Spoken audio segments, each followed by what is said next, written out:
নমস্কাৰ বন্ধুসকল, আপোনালোক সকলোকে আমাৰ চেনেলটোলৈ স্বাগতম জনাইছোঁ।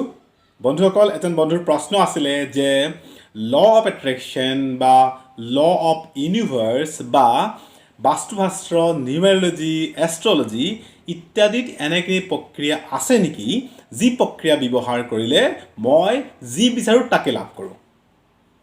গতিকে বন্ধুসকল, আহক আজি আমি এই বিষয়টোকে আলোচনা কৰোঁ। এনে কি প্ৰক্ৰিয়া আছে নেকি যি প্ৰক্ৰিয়া আমি আলোচনা বা চৰ্চা কৰিলে বা অভ্যাস কৰিলে আমি আমাৰ জীৱনৰ পৰা যি আমি আশা কৰোঁ, কামনা কৰোঁ, তাক আমি লাভ কৰোঁ।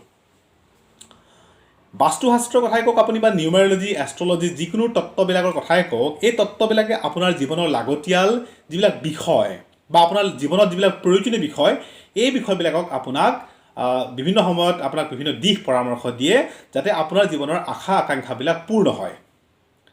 যদি আপোনাৰ আশা আকাংক্ষাবিলাক পূৰ্ণ নহয় তেতিয়াহ'লে আপুনি বাস্তু, নিউমেৰলজি, ধৰ্মতত্ত্ব বা এইবিলাক যিবিলাক ল অফ এট্ৰেকশ্যন তাক আপুনি বিশ্বাস কৰি লাভ নাই। কিন্তু যদিহে কিবা সঁচা অৰ্থত কিবা উপায় আছে তেতিয়াহ'লে আপুনি বিশ্বাস কৰি ইয়াক লাভ আছে। এতিয়া হ'ল যদি আপুনি বাস্তুশাস্ত্ৰ, নিউমেৰলজি, এষ্ট্ৰলজি, ধৰ্মতত্ত্ব বা যদি আপুনি লক্ষ্মী যন্ত্ৰকো যদি বিচাৰ কৰে, নিউমেৰলজিক যদি বিচাৰ কৰে, তেতিয়াহ'লে এইবোৰে আপোনাক সদায় সহায় কৰে আপোনাৰ ইচ্ছা আকাংক্ষাক পূৰ্ণ কৰিবৰ কাৰণে। আপোনাৰ কামনাক বা আপুনি যি বিচাৰে জীৱনটোৰ পৰা সেই জীৱনৰ যি দিশ তাক পাবৰ কাৰণে আপোনাক সহায় কৰে। কিন্তু বাস্তুশাস্ত্ৰ বা এই ধৰণৰ তত্ত্ববিলাকে আপোনাক বাৰে বাৰে এটা কথা অনুকিয়ায়, আৰু সেইটো হৈছে যদি মই সংস্কৃতত ক'বলৈ যাওঁ যে অহংকাৰং বলং দৰ্পং কামং ক্ৰোধং পৰিগ্ৰহম। অহংকাৰ, বল, দৰ্প, কাম, ক্ৰোধ ইত্যাদিবিলাক যদি আপোনাৰ ওচৰত থাকে তেতিয়াহ'লে আপুনি যিকোনো প্ৰাপ্তি কৰিলেও তাক হেৰাব নিশ্চিত।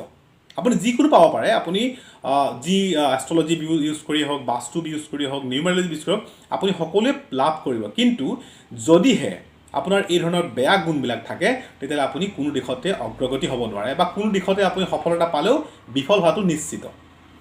সেইকাৰণে বাস্তুশাস্ত্ৰ বা এষ্ট্ৰলজি, নিউমেৰলজি যিসকল লোকে ব্যৱহাৰ কৰে, যিসকল লোকে লক্ষ্মী যন্ত্ৰক মানে, তেওঁলোকৰ জীৱনত নিগেটিভ ঘটনা তেতিয়াহে ঘটে যেতিয়া ধৰণৰ তেওঁৰ জীৱনত তেওঁ স্বভাৱত অহংকাৰ, বল, দৰ্প, কাম, ক্ৰোধ ইত্যাদিবিলাক থাকে।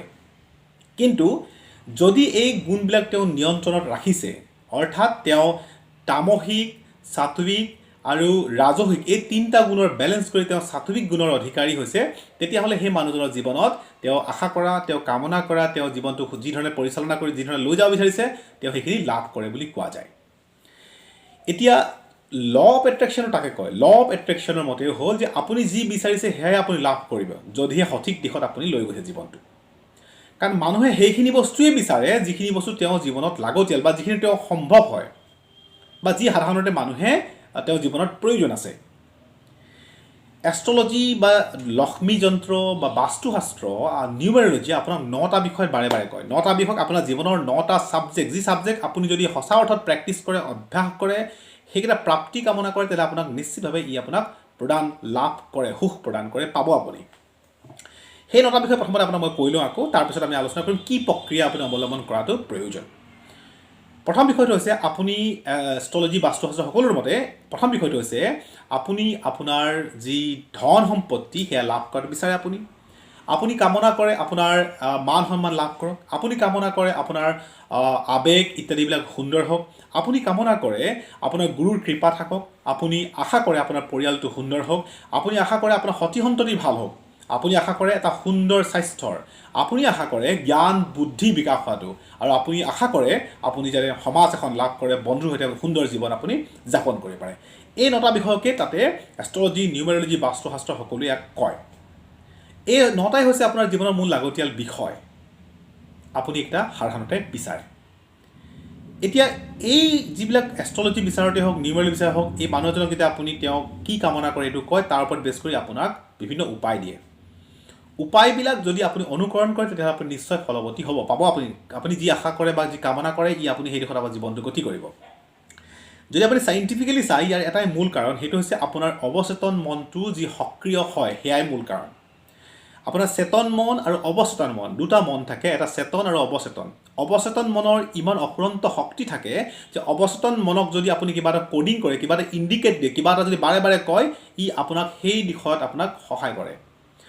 অৰ্থাৎ আমাৰ শৰীৰটোত ইমান শক্তি থাকে, শৰীৰটোৰ ইমান এটা ডাঙৰ মেচিন, ইমান এটা পাৱাৰফুল মেচিন হয়, যিটো যদি আপুনি সঠিকভাৱে যদি ব্যৱহাৰ কৰে, তেতিয়াহ'লে আপুনি আপোনাৰ কামনা, আপোনাৰ আশা কৰা বস্তুবিলাক আপুনি লাভ কৰিব। ই আপোনাৰ ফালে এট্ৰেক্ট কৰে সকলো বিষয়কে। ল অফ এট্ৰেকশ্যনো তাকেই কয়। কিন্তু যদি আপুনি ডাইভাৰ্ট হয়, যদি আপুনি অস্থিৰ হয়, যদি আপুনি অশান্তিত থাকে, যদি আপুনি অতীত ভৱিষ্যতৰ বিভিন্ন টেনশ্যন, দুখ, সংশয়ত আপুনি জীয়াই থাকে, তেতিয়াহ'লে আপুনি কোনো দিশতে সফল হ'ব নোৱাৰে।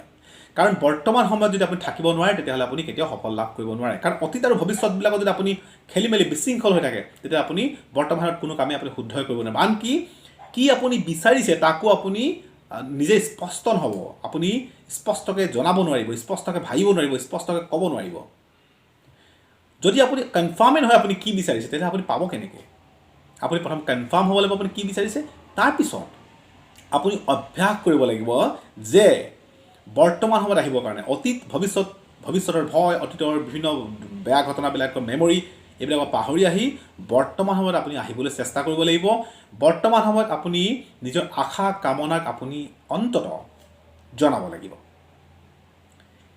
ইয়াৰ পিছৰ কামটো অতি ইম্পৰ্টেণ্ট, অতি গুৰুত্বপূৰ্ণ, আৰু সেইটো হৈছে আপুনি নিশ্চয় প্ৰাৰ্থনা কৰিব লাগিব।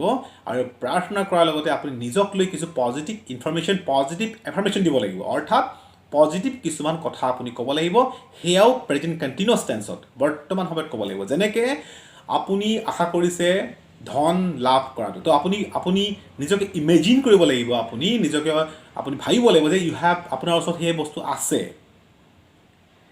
আপুনি কৰিম বুলি ভাবিলে আপুনি সেই কাম কেতিয়াও নহয়গৈ। আপুনি আশা কৰিব লাগিব যে হয়, মই ধন্যবাদ প্ৰভু, মোক এই যি ধন সম্পত্তি দিছে ইয়াতে মই সুখী, গতিকে মোক দিয়াৰ কাৰণে।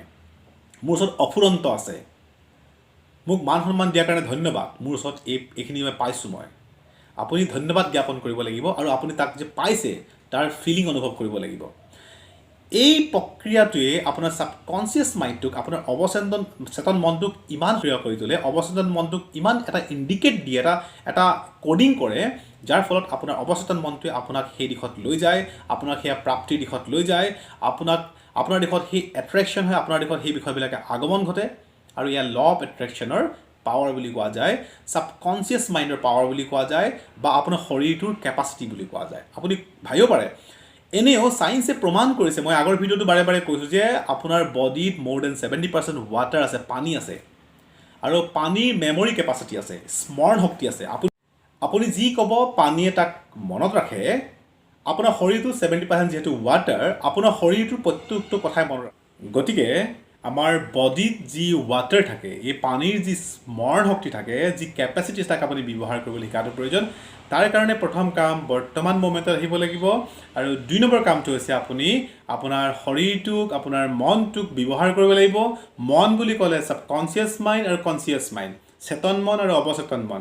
আপুনি আপোনাৰ অৱচেতন মনৰ শক্তিক আপুনি আৱিষ্কাৰ কৰিব লাগিব, আৰু আপুনি যি বিচাৰে তাকে আপুনি লাভ কৰিব। যি বিচাৰে সেই দিশতে আপোনাৰ জীৱনটো গতি কৰিব, কিয়নো আপোনাৰ বিচৰাৰো এটা লিমিটেশ্যন আছে। আপুনি সেয়াই বিচাৰিব যি আপুনি জীৱনত সুখ পায়, আপুনি যি আশা কৰে, যি আপুনি পালে সন্তোষ হয়, এয়া অনাৱশ্যক কেতিয়াও নহয়। গতিকে আপুনি আপোনাৰ মন, আপোনাৰ শৰীৰ, তাক আপুনি ব্যৱহাৰ কৰি আপোনাৰ জীৱনক সুন্দৰতম দিশ দিব পাৰে, আপোনাৰ জীৱনৰ লাগতিয়াল বিষয়বিলাকক আপুনি প্ৰাপ্তি কৰিব পাৰে। তাৰ কাৰণে আপুনি প্ৰতিদিন নিয়মিতভাৱে কিছু পৰিমাণৰ মেডিটেশ্যন কৰিব লাগে। মেডিটেশ্যন কৰাটো এইকাৰণে প্ৰয়োজন, কাৰণ অতীতৰ ভয়, ভৱিষ্যতৰ ভয়, দুখ, টেনশ্যন ইত্যাদিবিলাকৰ পৰা আপুনি ওলাই আহিব পাৰিলেহে আপুনি বৰ্তমানত থাকিব পাৰিব, আৰু আপুনি প্ৰকৃতাৰ্থত যি আপুনি আশা কামনা কৰে তাক আপুনি লাভ কৰিব পাৰিব। গতিকে বন্ধুসকল, আজিৰ বিষয়টো এয়া আছিলে। আশা ৰাখোঁ আপোনালোকৰ মতামত, আপোনালোকৰ পৰামৰ্শ নিশ্চয় লাভ কৰিম।